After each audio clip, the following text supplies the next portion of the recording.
Hello my dear, कैसे आप लोग। उम्मीद है बहुत अच्छे होंगे आप लोग और आपकी तैयारी भी एकदम जोरों शोरों से चल रही होगी। ये हम लोग का हार जीत चैप्टर है जो कि एक गद्य कविता है और यह अशोक वाजपेयी द्वारा लिखा गया है। आज हम लोग अशोक वाजपेयी के जीवन परिचय को देखेंगे क्योंकि हम लोग इसके पिछले वीडियो में हार जीत कविता की संपूर्ण व्याख्या कर चुके हैं। अगर आपने उस वीडियो को नहीं देखा है तो एक बार ज़रूर देख लीजिएगा। तो चलिए आज जान लेते हैं हम लोग अशोक वाजपेयी का जीवन परिचय, देख लेते हैं कि इन्होंने गद्य कविता कैसे लिखी, इनकी कितनी रचनाएं हैं, कौन कौन सी रचनाएं हैं, इन सारे बातों की जानकारी देख लेते हैं। ये चित्र जो देख रहे हैं अशोक वाजपेयी का है, ये अभी भी जिंदा है, मतलब हमारे समकालीन हैं। अगर अशोक वाजपेयी के जन्म की बात की जाए तो अशोक वाजपेयी का जन्म 16 जनवरी 1941 ईस्वी में हुआ था, यानी कि अभी वे हुए होंगे 71 साल के, क्योंकि बहुत ज़्यादा नहीं हुआ नहीं। और इनका जन्म कहाँ हुआ था? दुर्ग छत्तीसगढ़ में हुआ था। अभी कहाँ रहते हैं ये, यानी इनका मूल निवास स्थान कहाँ है? सागर, मध्य प्रदेश। माता का नाम निर्मला देवी था और पिताजी का नाम परमानंद वाजपेयी था और ये अभी जीवित हैं, यानी इनका अभी निधन नहीं हुआ है। अशोक वाजपेयी का देखा जाए तो अशोक वाजपेयी समकालीन हिंदी के प्रमुख कवि हैं, आलोचक हैं, विचारक हैं, कला मर्मज्ञ हैं, संपादक हैं, यानी कि इन्होंने बहुत सारी पत्रिकाओं का संपादन किया है, और सांस्कृतिक धर्मी हैं, यानी संस्कृति को मानने वाले हैं। चलिए अब हम लोग देख लेते हैं अशोक वाजपेयी की शिक्षा को। अगर शिक्षा की बात करें तो इनकी प्रारंभिक शिक्षा गवर्नमेंट हायर स्कूल सागर मध्य प्रदेश से हुई थी। सागर एक जगह है जहाँ पर अभी ये रहते हैं, वहीं पर इनकी प्रारंभिक शिक्षा हुई थी। बीए कहाँ से इन्होंने किया? इन्होंने किया सागर विश्वविद्यालय से। और एमए देखा जाए तो एमए इन्होंने सेंट स्टीफेंस कॉलेज दिल्ली से किया, अंग्रेजी में। ठीक है, बीए इन्होंने सागर विश्वविद्यालय मध्य प्रदेश से और एमए इन्होंने सेंट स्टीफेंस कॉलेज दिल्ली से। यानी इनकी जो प्रमुखता शिक्षा कहाँ हुई? सागर में, सागर मध्य प्रदेश में हुई। अगर बात करें इनके वृत्ति की, माने इन्होंने क्या क्या कार्य किया है अपने जीवन काल में, तो सबसे पहले ये भारतीय प्रशासनिक सेवा के अधिकारी के रूप में कार्य कर चुके हैं।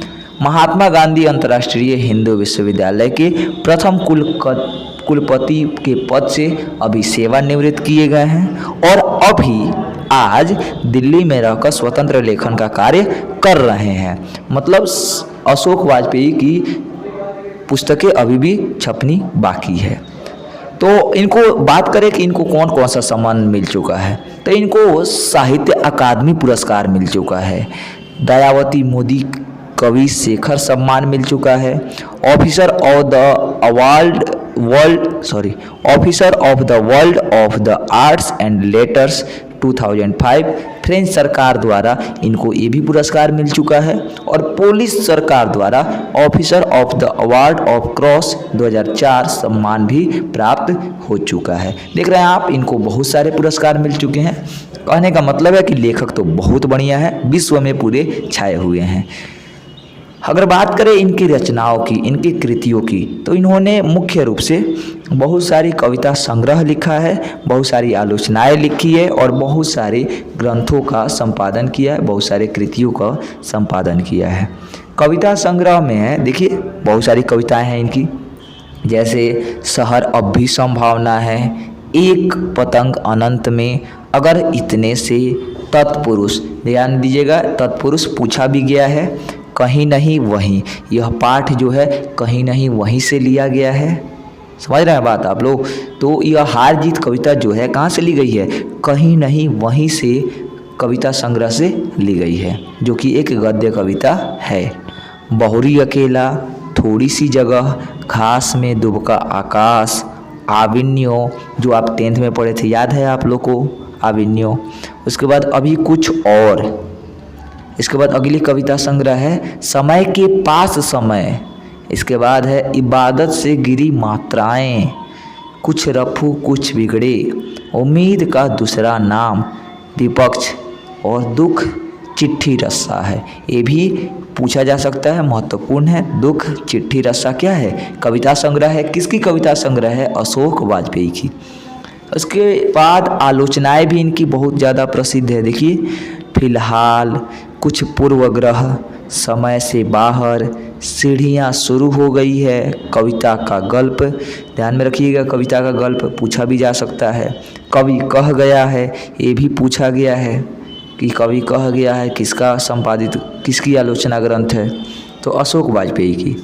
इसके बाद बात करें अगर संपादित कृतियों की, उन्होंने किन किन कृतियों का संपादन किया है, तो इनके संपादित कृतियों में तीसरा साक्ष्य, साहित्य विनोद, कला विनोद, पुनर्वसु, कविता का जनपद, ये सारे इनके संपादित कृतियां हैं। तो इसमें आपका महत्वपूर्ण है कविता का जनपद और पुनर्वसु। इसको जरूर ध्यान में रखिएगा ताकि आपके एग्जाम में कोई भी प्रश्न आपसे छूटे नहीं। चलिए अब बात कर लेते हैं इसके पाठ परिचय की, यानी जो हम लोग पढ़े हुए हैं हार जीत कविता, यह क्या है, इसमें कवि ने क्या कहा है, उसको संक्षेप में देख लेते हैं। तो प्रस्तुत कविता जो अशोक वाजपेयी कविता के कविता संकलन कहीं नहीं वहीं से ली गई है, यह एक गद्य कविता है। तो सबसे पहला इसमें प्रश्न उठता है आपसे कि हार जीत कविता कहाँ से ली गई है? कहीं नहीं वहीं। कहीं नहीं वहीं क्या है? कविता संकलन है। और हार जीत क्या है? एक गद्य कविता है। ध्यान दीजिएगा, गद्य काव्य नहीं है, गद्य कविता है। अगर गद्य काव्य की बात करें तो यह बहुत पहले से चलता आ रहा है और गद्य कविता तो आज की है। आगे हम लोग इसको देखेंगे भी। खैर अभी हम लोग बात करते हैं पाठ परिचय की। यह कविता शासक वर्ग, राजनीति, युद्ध, इतिहास और आम आदमी को लेकर आधुनिक प्रसंगों में अनेक प्रश्न उठाती है और कौंध के एक क्षण में अनेक सारी वास्तविकताओं को बेपर्दा करती हुई हम में से एक ऐसी प्रतीति को जगा देती है जो प्रमुखा छेपी और बंधुआ नहीं है। यानी कवि ने जो कविता लिखा है वो विशेष रूप से राजा से जुड़ा हुआ है, यानी शासक वर्ग से, और उसकी राजनीति से और उसके युद्ध से, कि इसमें सेना जो है युद्ध करके लौट रही है और राजा ने जो है अपने सारे नगर में जो है डंका बजवा दिया है कि हमारी सेना युद्ध जीत कर लौट आ रही है, तो युद्ध से जुड़ा है। और तीसरी बात है इतिहास से जुड़ा है और आम आदमी से जुड़ा है। आम आदमी के बीच में ही डंका पिटवाया गया, आम आदमी की ही इसमें दुर्गति होती है। आम आदमी जो है बिना शासक से सवाल खड़े किए और जो है उनकी बात मान लेता है और समझता है कि हम युद्ध में जीत चुके हैं, जबकि शासक उनके साथ धोखा करते हैं। और आम आदमी जब यही बात एक दूसरे को समझाता है तो कोई आम आदमी सुनता नहीं है। तो इसी प्रश्न को लेखक उठाते हैं, कवि उठाते हैं, और कौंध के एक क्षण में कवि कहते हैं कि यह हम में एक प्रश्न को उठाती है, हमारे अंदर से एक प्रश्न जागृत करती है कि हम शासक से पूछ सकें कि क्या यह बात सही है कि नहीं है। तो कवि इन सारी वास्तविकताओं को बेपर्दा करते हैं और हमें भी ऐसा करने की प्रीति जगाते हैं, जो कि किसी भी तरह से बंधुआ बात नहीं है। गहरे अर्थों में यह कविता तटस्थ और मानवीय है, ना ये शासक की ओर से है न जनता की ओर से है। यह कविता समकालीन हिंदी कविता में गद्य कविता की प्रवृत्ति और रूप संरचना की एक वानगी है, मतलब एक उदाहरण है। चलिए अब हम जान लेते हैं कि गद्य कविता क्या है। देखिए, एक गद्य का विकास तो आधुनिक काल में हुआ है और गद्य कविता पहले क्या होता था कि गद्य काव्य लिखा जाता था, बहुत ही साल पहले से ही लिखा जा रहा है। लेकिन गद्य काव्य जो है हिंदी में विशेषकर वह आज से आई है, मतलब लगभग 15-20 वर्षों से आई है।